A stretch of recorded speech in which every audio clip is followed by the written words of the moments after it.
Umpamanya, Muhammad, aku wajibkan kepadamu 50 waktu, siap Bapak mampu. Kira-kira gimana Pak? 50 waktu. Wah, 5 waktu aja. 5 waktu aja. Bolong-bolong. 5 waktu aja begitu ribetnya, apalagi 50. Yang kasihan mah kalau 50 wajib waktu, yang kasihan pengantin baru. Kapan anunya? Mau buka baju, azan ya terjadi. Mau buka celana, azan terjadi. Kalau jadi, mau sholat terus. Coba tuh. Kerja nggak bisa, jualan nggak bisa. Baru buka lapak, kalau gue mau tutup lagi, kagak bakalan bisa kerjaan waktu. Maka Rasul paham umat Nabi ini lemah fisiknya, pendek umurnya, yang awalnya 50 jadi 5. Alhamdulillah. Rasul mikirin kita mah belum tentu mikirin Rasul. Dari 50 jadi 5. Yang 5 ini dohor, asar, maghrib, isya. Dohor 4 rakaat, asar 4 rakaat, maghrib 3 rakaat, isya 4 rakaat, subuh. Dijumlahkan sehari semalam 5 waktu 17. 5 waktu ini kejadian perintahnya pada peristiwa Isra wal Mi'raj di bulan kejadian Isra wal Mi'raj. Allah ceritakan pada awal surah Al-Isra, yang mana surah Al-Isra ini urutannya sama dengan jumlah rakaat. Hebat banget. Sehari semalam 17 rakaat. Dan surah Al-Isra yang berbicara tentang Isra wal Mi'raj itu adalah urutan surat nomor, cek aja nggak percaya Pak, nomor 17 itu. Sinkronnya begitu hebat, dan kebetulan Allah Subhanahu wa Ta'ala udah begitu settingannya dari sononya. Dari 50 jadi 5. Walaupun 5 ini ada korelasi dengan kebenaran Al-Quran. Subhanalladzi asra bi abdihi lailam minal masjidil harami ilal masjidil aqsa. Segala sesuatu kejadian yang disebutkan oleh Al-Quran, disebutkan pelakunya, siapa yang terlibatnya, kapan waktunya, di mana tempatnya, disebutkan oleh Al-Quran, maka itu pertanda kejadian tidak akan terulang 2 kali. Pertanyaannya, Isra wal Mi'raj siang apa malam? Siang apa malam? Ada dalilnya? Ada dalilnya? Dalilnya mana? Itu surat itu. Subhanalladzi asra bi abdihi lailan, di malam hari disebutkan waktu kejadiannya. Satu. Yang kedua, disebutkan di mana kejadiannya. Dari minal masjidil haram ilal masjidil, jelas disebutkan tempatnya.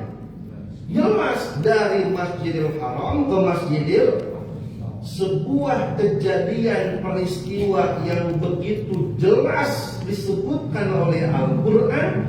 Menurut kaidah tafsir, kejadian yang seperti ini tidak akan terulang 2 kali. Dan betul, Isra wal Mi'raj hanya terjadi kepada Rasul Muhammad Sallallahu Alaihi Wasallam. Nabi sebelumnya nggak pernah, apalagi setelahnya ada Nabi dan Rasul. Inilah hebatnya. Maka Rajab, Nabi berkata, Rajabu syahrullah, bulan Rajab adalah bulannya Allah. Wa Sya'banu syahri, bulan Sya'ban adalah bulanku. Wa Ramadhanu syahru ummati, Ramadan adalah bulan umatku. Maka karena Rajab adalah bulannya Allah, ya mau-maunya Allah, betul Pak?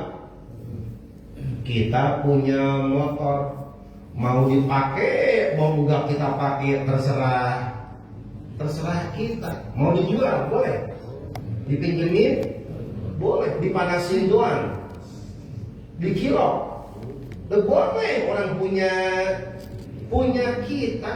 Ini Rajab syahrullah, bulannya Allah. Oleh karena bulannya Allah, ya mau Allah, kejadianlah sebuah peristiwa di luar nalar akal manusia. Ilmu yang mana yang bisa membeberkan secara ilmiah kejadian Isra wal Mi'raj. Karena kejadian Isra wal Mi'raj bukan dicerna oleh ilmu, bukan, tapi harus dipahami pakai iman.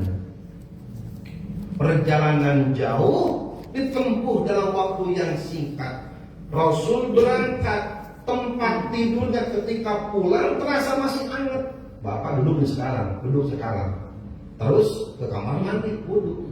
Terus balik lagi ke tempat itu. Coba sentuh tempat duduk kita yang awal, masih hangat apa enggak? Dan begitu Isra wal Mi'raj berangkat, setelah pulang tempat Rasul ketika tidur itu masih hangat.